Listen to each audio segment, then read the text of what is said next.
Assalamualaikum warahmatullahi wabarakatuh. Selamat pagi, siang, sore, Bapak. Sebelumnya, kami di sini dari kelompok 9 PMP K02 izin mempresentasikan hasil tugas besar kami, Sistem Inventarisasi Laboratorium, matkul pemecahan masalah dengan pemrograman EL 2008. Sebelumnya, kenalin dari kelompok 9, saya Amelia Rahmanuladdia dengan NIM 132240020 dan teman saya Julian Syahputra Jalinda 132240026, Kelvin Elo 132240107, Ahmad Rayyan 1322410. Selanjutnya adalah latar belakang. Untuk proyek kami ini sendiri, kita mengambil latar belakang yaitu pengelolaan inventaris laboratorium ini. Kita memerlukan sistem yang terstruktur agar data barang mudah dikelola dan diakses oleh laboratorian.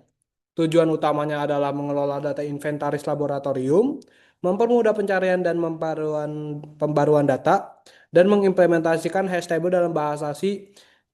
Selanjutnya adalah permasalahan yang ada. Yang pertama adalah pendataan masih kurang efisien. Yang kedua adalah sulit mencari dan memperbarui data. Dan belum adanya data sistem pengelolaan inventaris yang sederhana. Batasan-batasan yang kami ambil berfokus pada implementasi algoritma dan struktur data.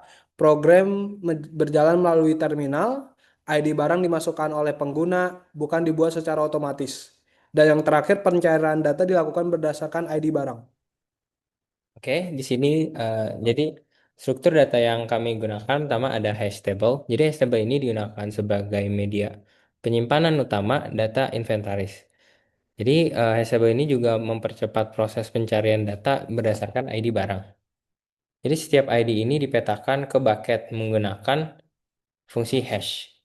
Kemudian hash table ini kita menggunakan linked list untuk mengatasi masalah collision pada hash table.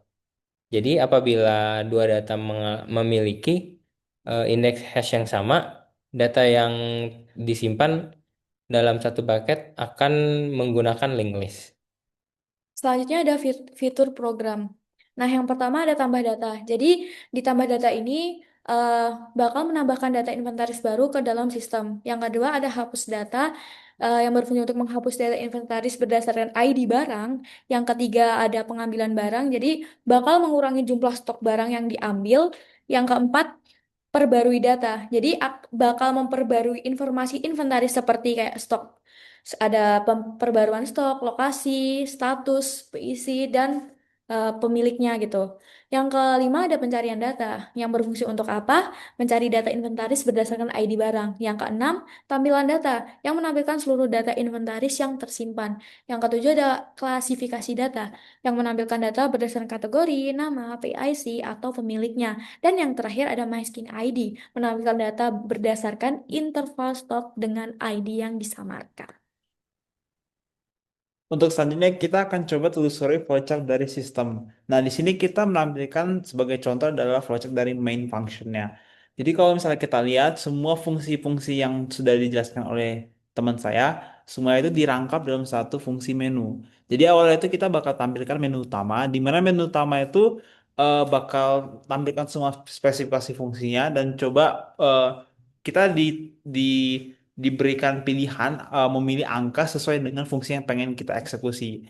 Nah, di sini kalau kita perhatiin em, contoh angka satu berarti berkorelasi dengan fungsi menambahkan produk, angka 2 berkorelasi dengan fungsi menghapus produk dan sebagainya. Dan di sini sebenarnya ada sedikit kesalahan. Jadi kalau misalnya kita nggak ada angka yang bersesuaian. Jadi misalnya dia misalnya usernya itu menggunakan angka selain dari angka 1 sampai 8 itu bakal dicetak perintah tidak dikenali dan itu akan kembali lagi ke bagian tampilan menu utama sampai seterusnya perulangan ini terjadi sampai akhirnya user bakal mencoba untuk tekan angka 8. Jadi sini harusnya choice-nya sama dengan 8 ya. Nanti kalau misalnya cocok sama dengan 8 yaitu call dari program, maka program ini bakal terminasi. Begitu. Nah, selanjutnya ada interface program. Seperti yang teman kami presentasikan tadi, jadi ada selamat datang di laman manajemen stok gudang XYZ, silahkan pilih salah satu instruksi di bawah. Yang pertama ada menambahkan produk, menghapus data produk, menarik produk, mencari produk, memutakhirkan info produk, cetak semua produk, informasi klasifikasi produk tertentu, mencari produk tertentu dengan kunci field tertentu, dan yang terakhir ada keluar dari program. Nah, selanjutnya ada demo setiap fitur yang bisa disimak sebagai berikut. Oke, pada kesempatan kali ini kami dari kelompok 9 akan menjelaskan cara kerja program kami yang berjudul laman manajemen stok gudang XYZ. Kita pada kesempatan ini juga kita memiliki 9 fungsi utama. Yang pertama itu menambahkan produk, menghapus data produk, mencari produk atau withdraw, mencari produk, memutakhirkan info produk, cetak semua produk, mencari klasifikasi, dan mencari produk tertentu dengan kunci filter. Dan yang terakhir adalah fungsi keluar dari program. Oke, yang pertama adalah fungsi menambah produk. Kita langsung aja coba. Oke. Nah, konsep menambah produk ini adalah kita memasukkan suatu ID unik yang belum pernah dicoba sebelumnya. Misalnya pada kesempatan ini kita akan coba 006. Nah, karena ini ID masih unik, maka belum ada produk yang ditambahkan. Sekarang kita akan menambahkan produk dengan nama misalnya osiloskop dengan kategori tools dan jumlah stok awal 5. Nah, koordinat lokasi ini mengacu pada 4 lokasi yaitu aisle, bay, level, dan position. Jadi A1 misalnya, A1, A3, boleh deh A3, B3, L3, dan P3. Dan masukkan nama PIC, misalnya kita Ryan, dan nama pemilik Juno. Oke. Sekarang untuk ngecek apakah data beneran ditambah, kita dapat menggunakan fungsi yang ke-6 yaitu cetak semua produk. Nah, bisa dilihat ini ada data-data sebelumnya juga untuk tes nanti. Nah, terlihat bahwa osiloskop tertambah pada sistem secara aman. Selanjutnya ada fungsi menghapus data produk. Misalnya kita ingin menghapus data yang tadi kita sudah tambahkan, misalnya kita akan menghapus osiloskop lagi. Jadi mengetahui osiloskop tadi ID-nya adalah 006. Oke. Nah, data produk berhasil dihapus. Jadi saat kita membuka produk, ya osiloskop sekarang tidak ada. Oke, jadi sekarang kita masuk ke fungsi menarik produk atau withdraw. Jadi di sini kita bisa mengambil barang yang tersedia di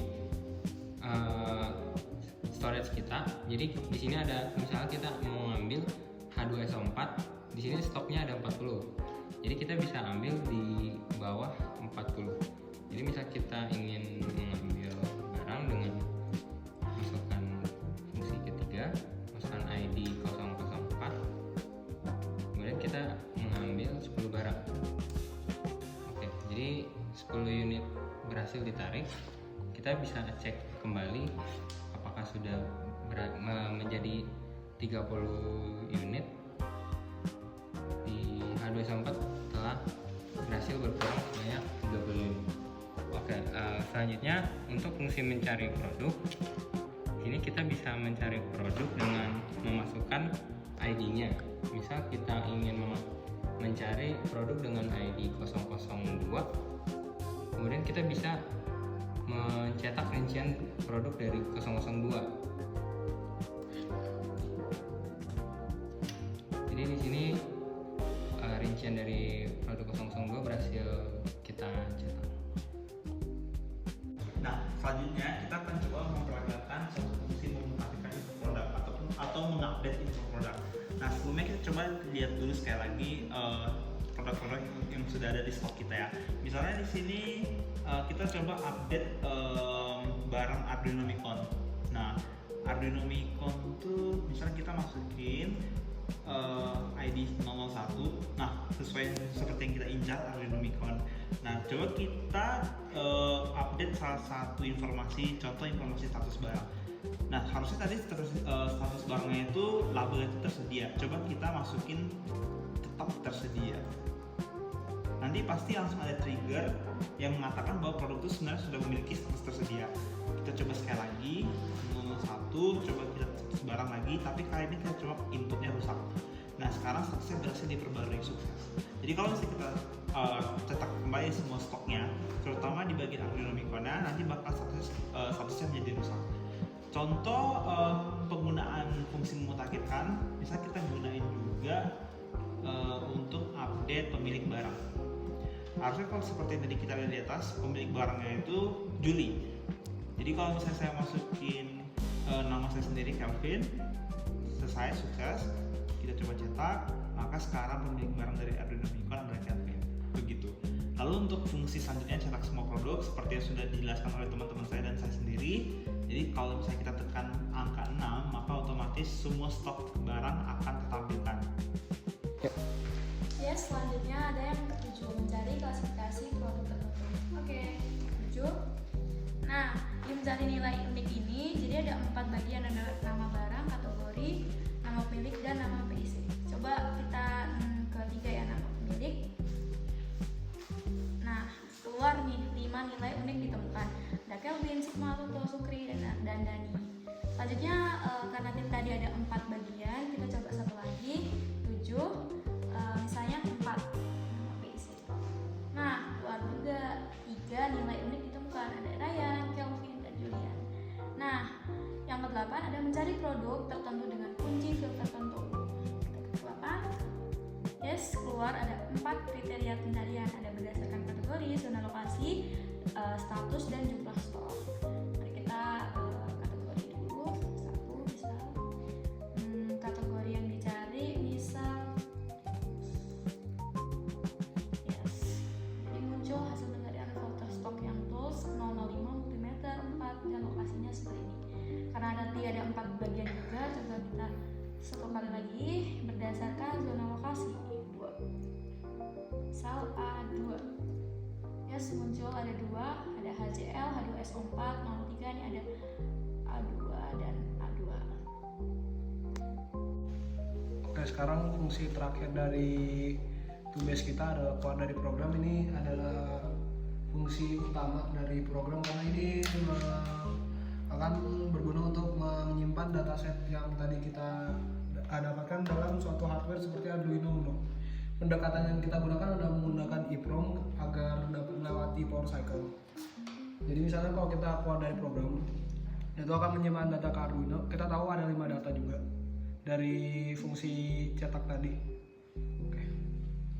Sekarang coba kita cetak lagi. Nah, kita akan jalankan program. Nah, program akan mengambil data inventaris dari Arduino. Nah, 5 data yang tadi harusnya ke load. Nah, ini juga termasuk data yang terupdate ya, seperti jumlah stok yang berkurang dan status yang berubah dan nama pemilik dan PIC yang berubah. Oke, selanjutnya kita akan mengecek power cycle. Kita bisa ngecek power cycle tuh dari kita matikan dulu programnya.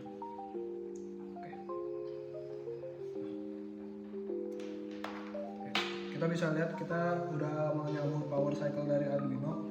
Kalau biasanya Arduino dalam mode power cycle mati itu tidak akan menyimpan data apa-apa kecuali dia berada pada memori flash memory, yaitu buat kode, dan EEPROM sendiri untuk data-data dan variabel lain.